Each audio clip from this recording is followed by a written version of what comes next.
Hi, first graders. Today we're going to read the last chapter in King Kafue and the Moon. So let's review what happened in the first two chapters before we read the last chapter. So if you remember, King Kafue had a secret. Did you guys remember what his secret was? Remember, he was afraid of the dark. So he had never seen the moon because he was never awake when it was dark. And one night he saw the light of the moon. And then he thought, that's it, I'll leave my curtains open, and then the light up from the moon can keep his bedroom bright, and then he wouldn't have to be scared. But then he started noticing that the moon was disappearing, and he didn't know why it was disappearing.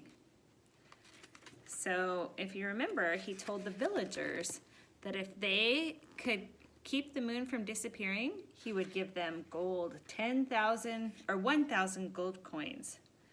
So the villagers tried to think of ways to capture the moon. And let's see now what's going to happen in chapter 3. So they were trying to go to space to capture the moon.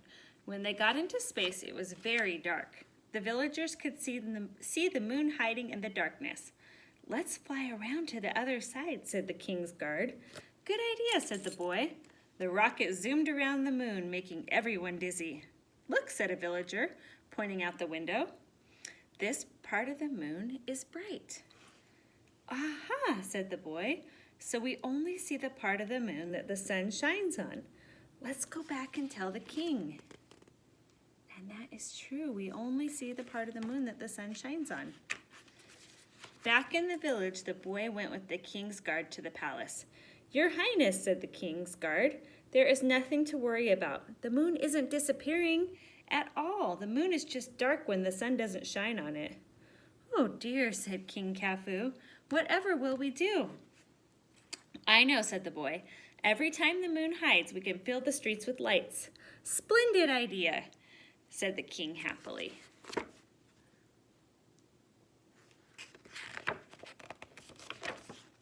From then on, the king held a festival of light every time the moon disappeared from the sky. As for the boy, well, he was given 1,000 gold coins and lived happily ever after. So maybe the boy didn't capture the moon, but he figured out a solution to the king's problem. So today for writing, you are going to use the word bragged in your journals. This is the word bragged right here. We double the G and then add the ED. So bragged. The ED says duh. Bragged. This word was at the very beginning of the story. I'm going to read it to you. The very beginning of chapter 1. So I'm going to read you just this first page. "Long ago, in a far-off land, in a tiny village, there lived a king. His name was Kafue. 'I'm so brave,' bragged King Kafue. 'I'm not afraid of anything.'" So what bragging is, it's kind of like showing off. It's saying how wonderful you are at something in not a very nice way. It's the opposite of being humble. So when being humble means maybe you know you're good at something, but you don't go tell everybody because it's kind of showing off. So the king was bragging about being brave, even though he wasn't really that brave.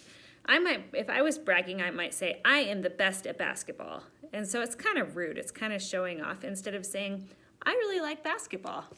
So I want you in your journals to use the word bragged. So maybe you tell me something, the boy bragged about how good he was at sports, or the boy bragged about all the money in his piggy bank. It's kind of showing off in a mean way. Think about something, and you don't have to tell me like a real life example of when somebody bragged. Just think about something that somebody could do that's bragging. The important thing is that you know what this word means and that you use it in a complete sentence. And you start that sentence with a capital letter. You make sure you have all those words you need for your sentence to make sense. You do that super neat handwriting I've been talking about, where all your letters are nice and neat in the lines, you don't rush. And always, always, always make sure there's a period at the end of your sentence. I can't wait to see your writing. Bye.